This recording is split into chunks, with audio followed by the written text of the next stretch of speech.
Hello friends, how are you? So in previous class we discussed about first degree and third degree prior discrimination. So in the today's class we will discuss about the left out, which is the second degree prior discrimination. So let's continue the class. Let's start the class. So it is second degree prior discrimination. Okay, so it is of two type mainly, and there will be subtypes also.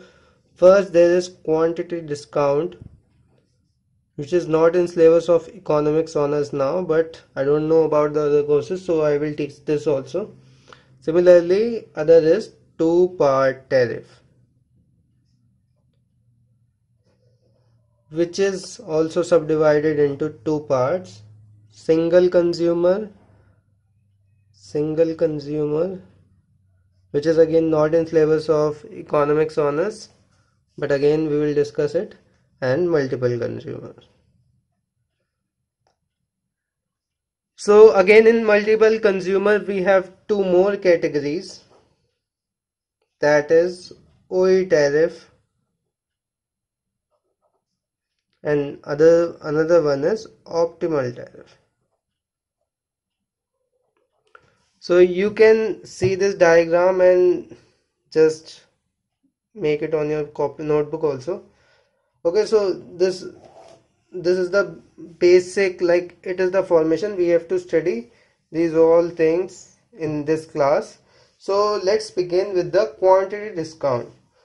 So what is the quantity discount? So let me tell you, when you know this curve, like this is AC and this is MC, AC, MC, right?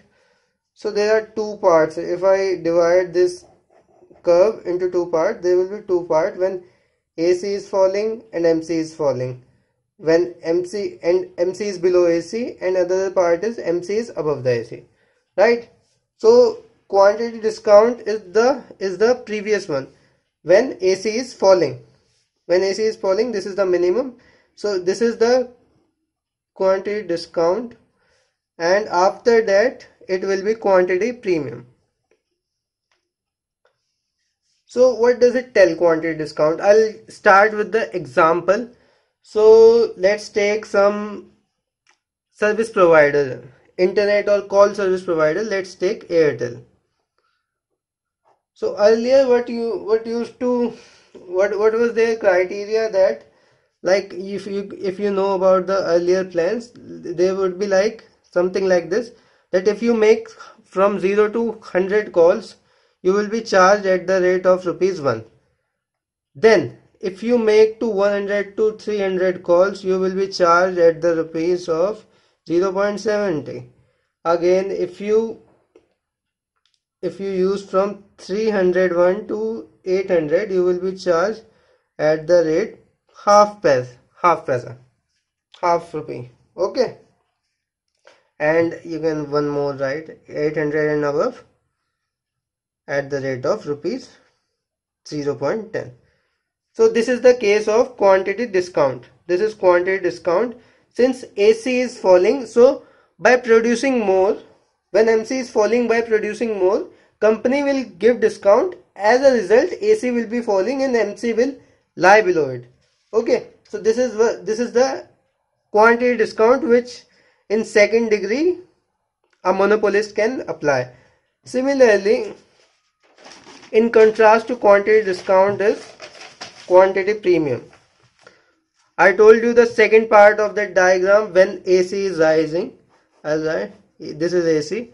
When AC is rising, at that part there is quantity premium. If I say in definition, when AC is rising, company cannot sell at the rate of less prices, like it cannot sell at less prices, like we show in the previous example, as MC is more and AC is rising by producing extra unit, like, okay, and MC will lie above the AC. So I'll take the example of NDPL or BSES, any company, electricity provider company in Delhi, BSES. main is NDPL. Okay.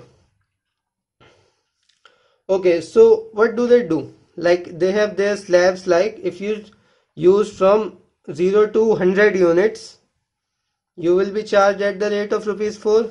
If you increase the unit from 1 to 500, you will be charged higher. Again, if you use from 500 to 1200, you will be charged at the rate of rupees 9, and 1200 and above you will be charged at the rate of rupees 10. This is real life example, and previous one was also real life example. So this is what a monopolist do. Monopolist can do, whether they can give either quantity premium, or they can give either quantity discount or charge quantity premium according to their average cost curve. If it is rising, they will charge you the premium, and if it's falling, they will increase their sale and charge you less if you increase the consumption of their product, right? So you must have got the idea what the monopolists do in the second degree price discrimination. So in case of second degree price discrimination, firm discriminate according to the quantity purchased by the consumer, right? The firm charges different prices for the different quantity of the same goods purchased. Like we have seen in the previous two example of BSES and the another one was Airtel. So we have seen the example of this, and this is basically followed by the telephone operator company and the water company and electricity company. Okay, so this is also known as block pricing. So I will explain you this also with one singular diagram, and I am taking the case of quantity discount. I will show how it affects the consumer surplus and how do we show different blocks. Like these are blocks. This is block 1, block 2, block 3. These are the blocks. So I am showing you consumer surplus and taking the first case of quantity discount, and will show you in the single diagram, right? So this is the demand curve, which is equal to price but not equal to AR. As you already know, this is second degree and there is no uniform pricing basically, so that's why. So I draw one MR curve here. Okay, we draw AC and we draw MC, right? So now if you normally see with the equilibrium, the monopolist would produce at this point. So this is the PE of the monopoly. This is CNR, cost and revenue and output, right? But he has divided into blocks. So I will make the blocks here now. Let it be.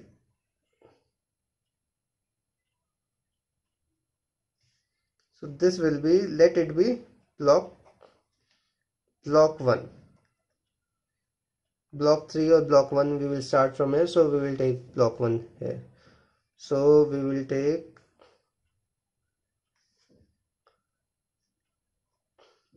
this as block 1 and the remaining part is block 2. So this is 0 to x1 is block 1, and x1 to x2 is block 2, and x2 to x3 is block 3. So if you similarly mark the prices corresponding, this will be P1 and this will be P2 and here.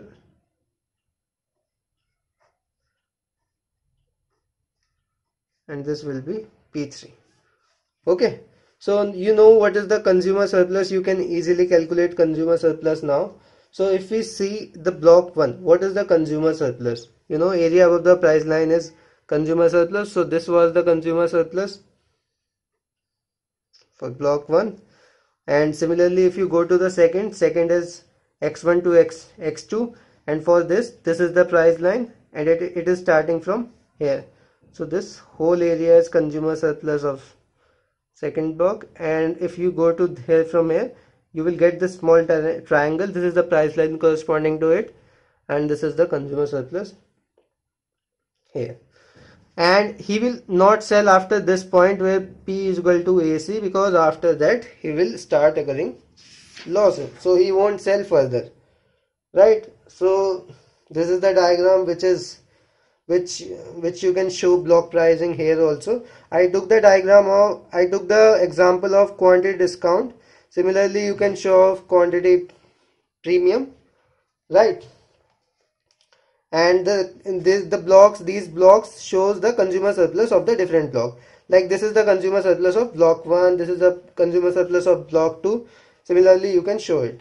So now we will move on to the second part, which is single two part tariff.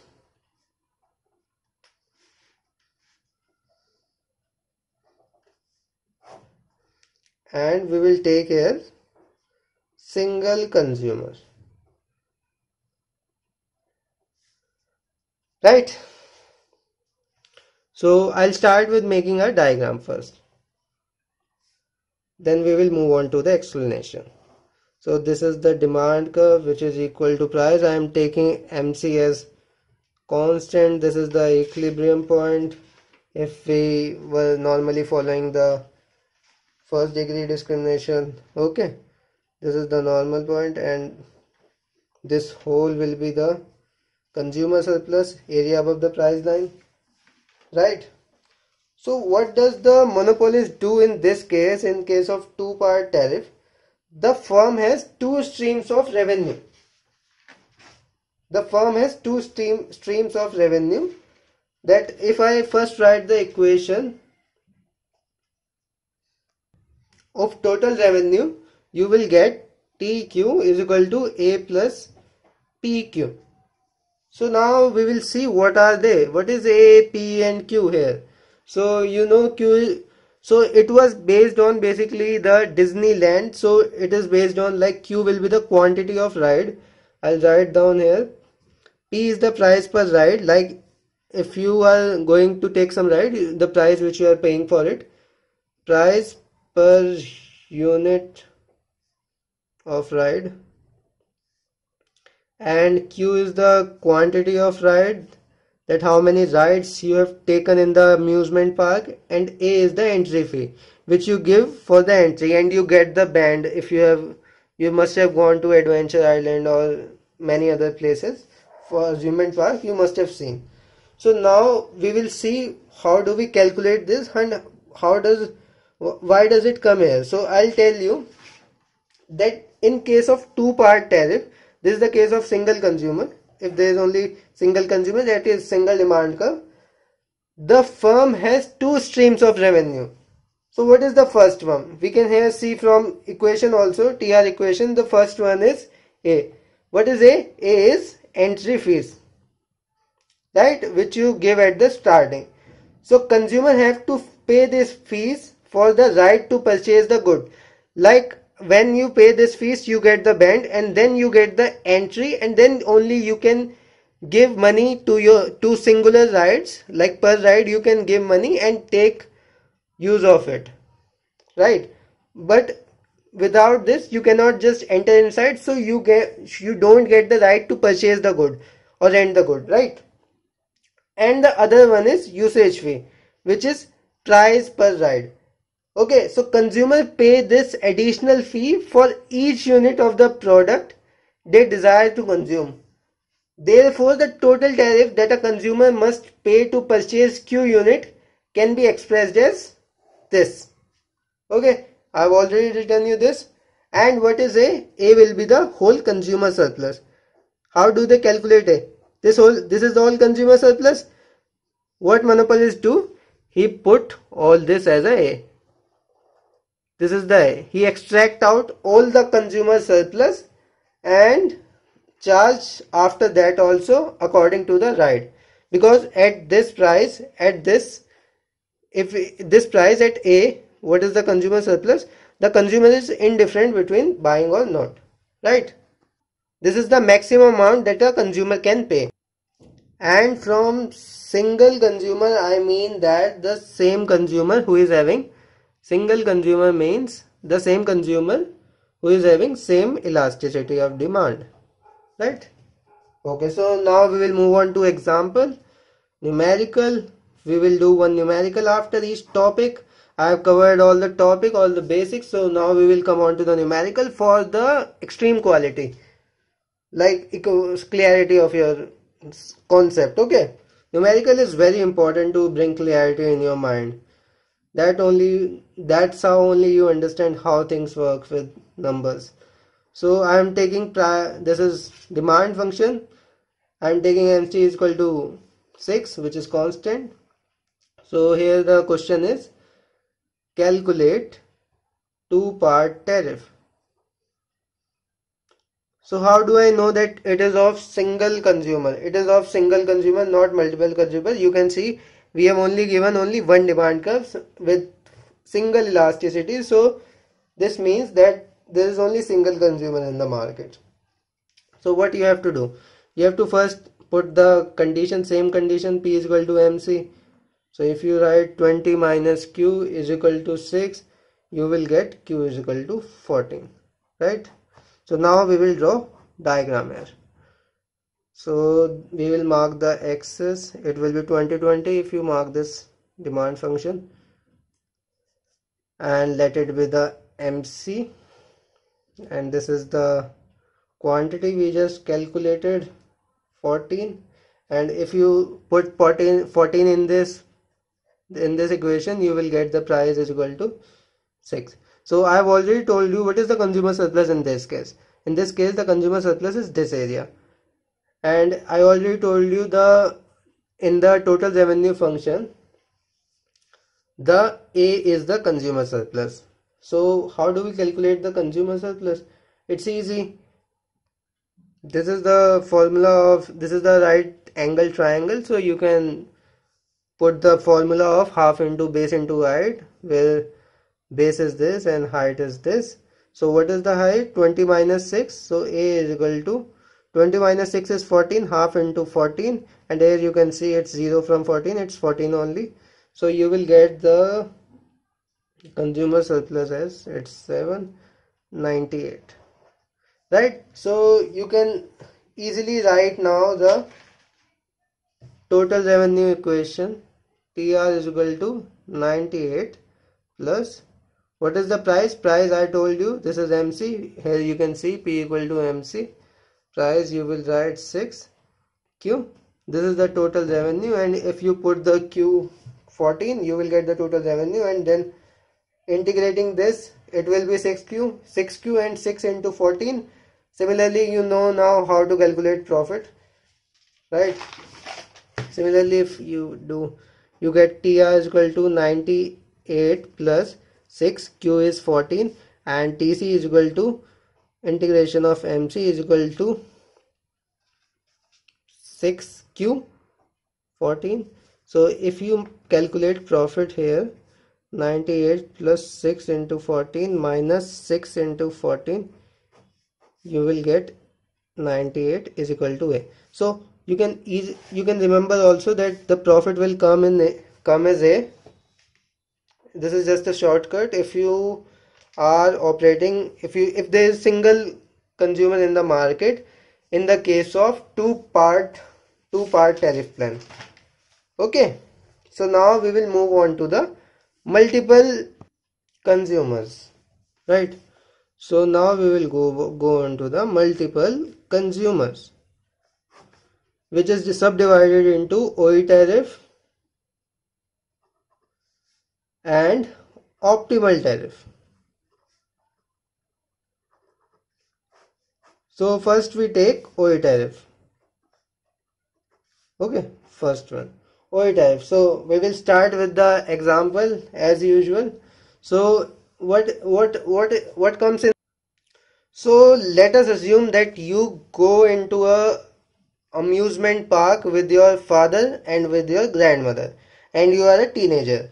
So being a teenager, you must be very excited about the amusement park. You're ready to pay money for it, like you're ready to pay the entry fees and correspondingly the fees for the rides.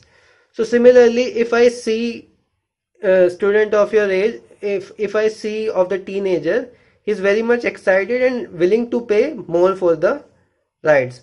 And now if we come on to the father is kind of little bit lazy now due to his old age. So he will take one or two rides and he will sit down in the park and eating corns or whatever. And my grandmother, being very aged, she is unable to do into any ride, nor she is interested in any of the ride. So what will she do? She will say, son, you both go, I will sit outside only. But you know this doesn't happen. Then the small kid Ram, let's say Ram, he also say, no Dadi, if you don't go, then I also won't go in the park. Then your plan get cancelled. But what does the Disneyland owner did, Walter Roy? He gave one suggestion to this problem. So what did he do? That what is the least eager buyer? Who is the least eager buyer? Like who is least eager to enter into an amusement park? Which is say A. Like who is the least eager to pay the A? Who is ready to give the lesser amount, least amount? Like I will just go inside and sit, and you take me that much amount so that I will go. Otherwise, I won't go. So it's Dadi, your grandma.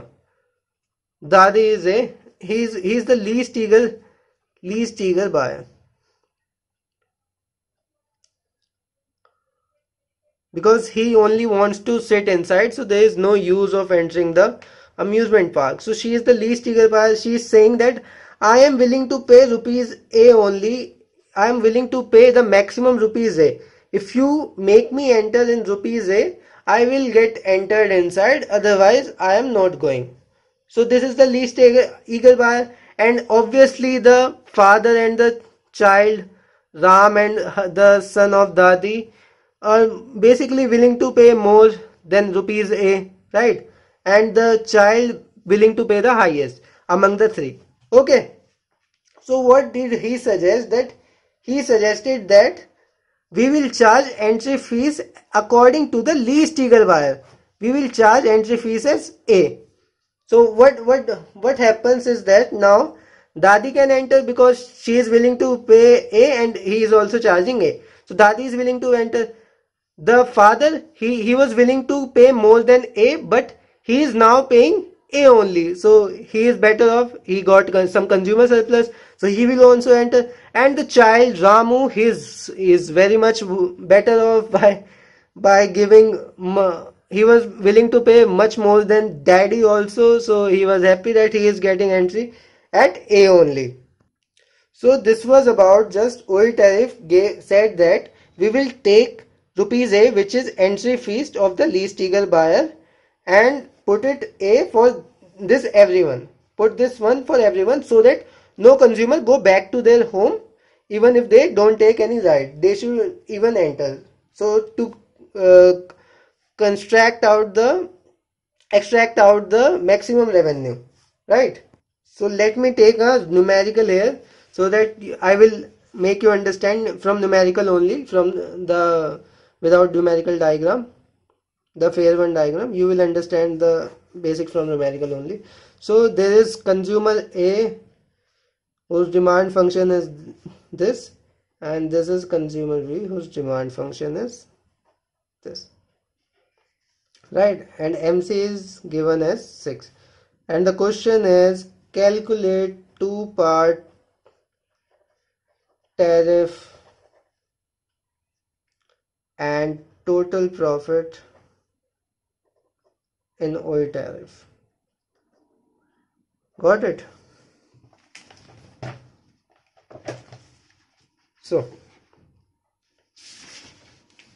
okay, first we will put on to the first what we will do, we will calculate A, and A will be calculated on the basis of the buyer, which is least eager.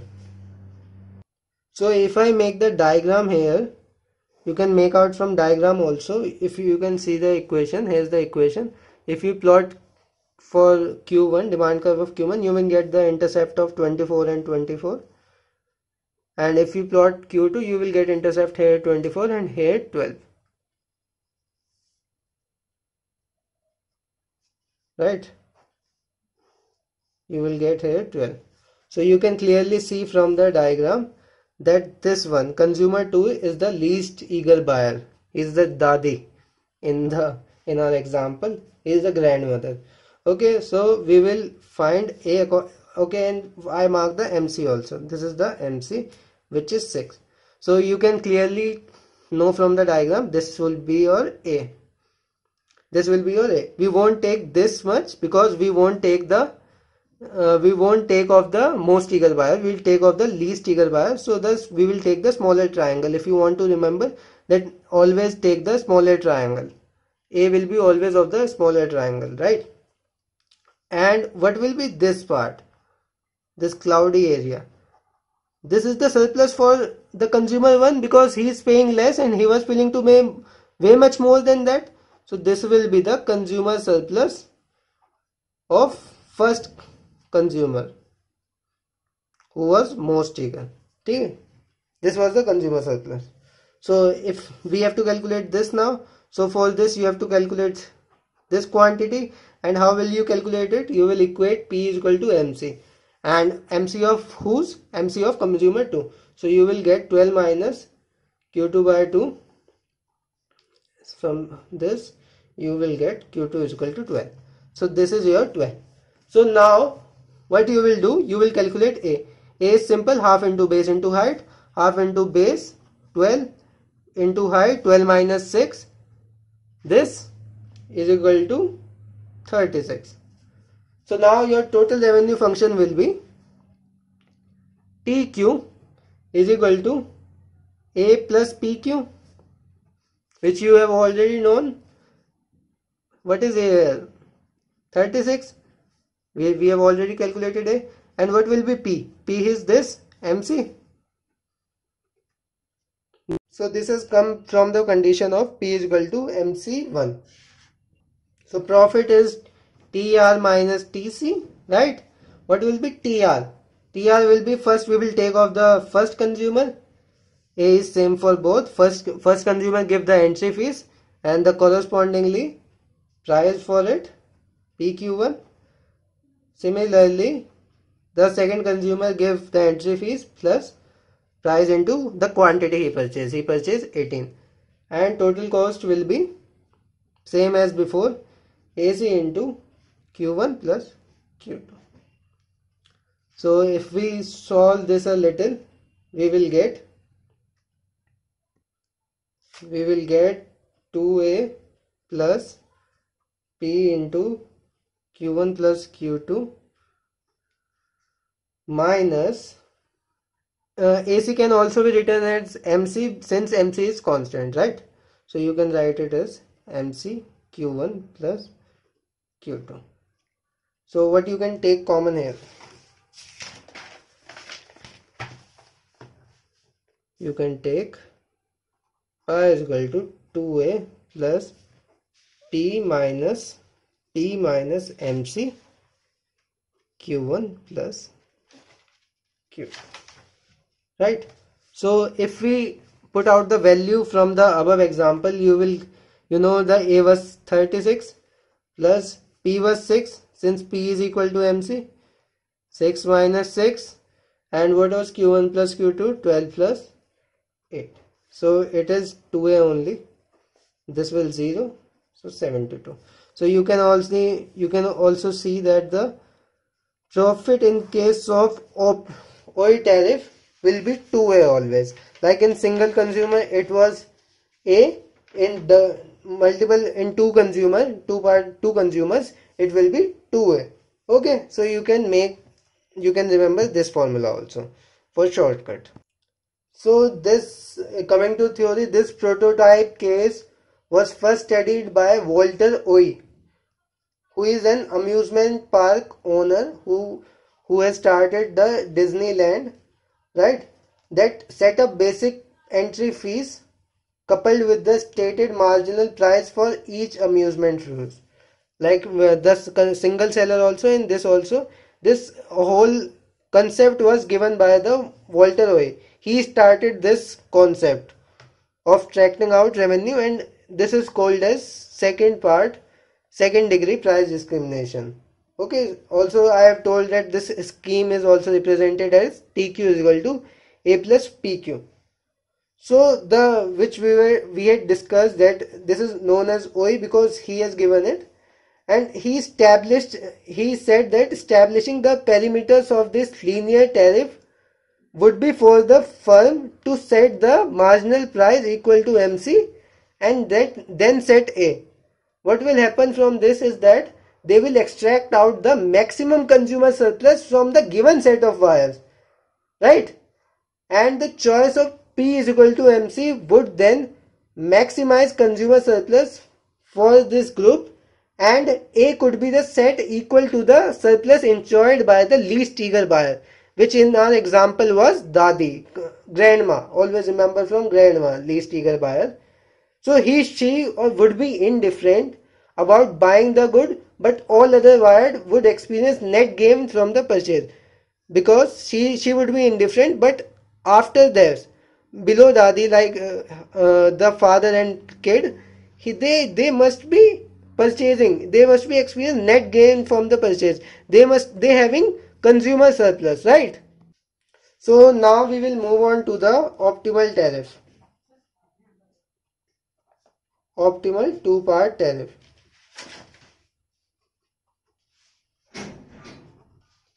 So after this concept given by Walter Oy, some economists said that this is not the most profitable, right? Because we haven't used any first derivative or second derivative condition. We have just charged price equal to MC, and the monopolist charge price always greater than MC, right? So if you consider the effect on profits of A by just small increase in the price of MC, this would result in no net change in profit earned from the least willing buyer, and quantity demand would be drop slightly, and some of what had been previously in consumer surplus will also be converted into variable profit, right? The P into Q part will also increase, though A will decrease, but the P into Q part will increase if they increase the price from greater than MC, right? Although each buyer will pay less in fixed charge, A will be less, it's obvious and it's known, but profit per unit will increase to greater extent, like P into Q will be increased in greater extent. So if we have to see in diagram, we will see like this. I am starting this also from directly from numerical only, because the concept is same. We are just charging price equal to price greater than MC, and earlier we were charging price equal to MC. So here's the diagram. So I will take the same numerical we did before. Q1 is equal to 24 minus P1, Q2 is equal to 24 minus 2P2, MC equal to 6, and now the question remains same, calculate profit by optimal tariff now, right? So you can make the same diagram.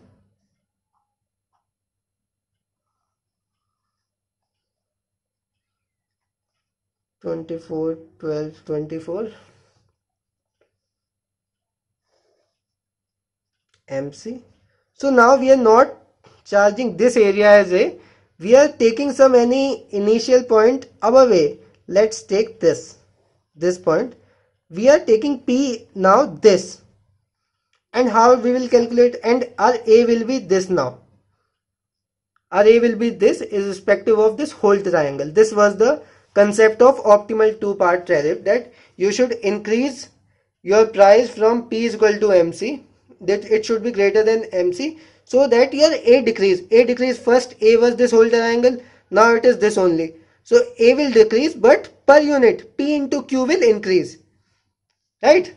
That last part, A plus P into Q, that per unit it will increase by charging the price. Since P into Q was there, if P increase, both the term will increase, right? So it was this. So this part will be A, and this will be Q2 and this will be Q1. So this area, what is this area? This is nothing but deadweight loss for consumer 2. Okay, now this has become the deadweight loss, right? And similarly for the consumer 1, this whole part was his consumer surplus before.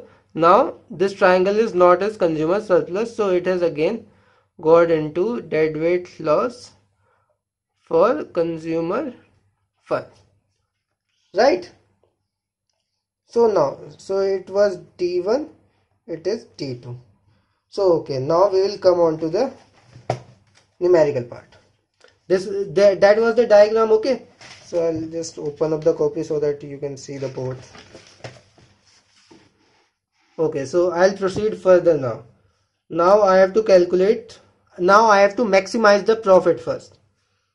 The whole purpose of this is to maximizing the profit, because he says that it is more efficient than the earlier part we discussed, that was OE tariff, and we can maximize profit by just charging price greater than MC. So what was the profit equation? We have already done that 2A plus P minus MC is equal to Q1 plus Q2. So we can put all the value to. Now what will be A? You know, this will be Q2, right? From here to here, and here will be 12 minus P. Earlier it was 12 minus 6, now it will be 12 minus P. Q2 12 minus P, right? And similarly here P, what is P? P is this. Now it's greater than MC, so it won't be 0. It's P minus 6. And now Q1 is 24 minus P1, it's given here, and Q2 is 24 minus 2P2, right? So since you know that P1 and P2 will be equal to P only, so you know as P1 is equal to P, since price charge is single only, though it is greater than MC, but it will be singular price only. So you can rewrite this equation as 24 minus 2P, 12 minus P plus P minus 6, 48 minus P. So you can see this whole equation has come in terms of P. So you know how to maximize this equation by derivating with respect to P and then putting it equal to 0. So first we will simplify this equation and we will get from super fast calculation this. You have to calculate it at your home all this. I am just doing it. This is just the basic plus minus. So I am not doing it whole. So differentiate with respect to P, you will get d pi by dp is equal to 18 minus 2p. So what you do, you put the first derivative equal to 0. This implies you will get p equal to 9. You got p equal to 9 now, right? So now what will be your a? You know your a will be half into q2 minus 12 minus p is equal to. So what will be q2 here?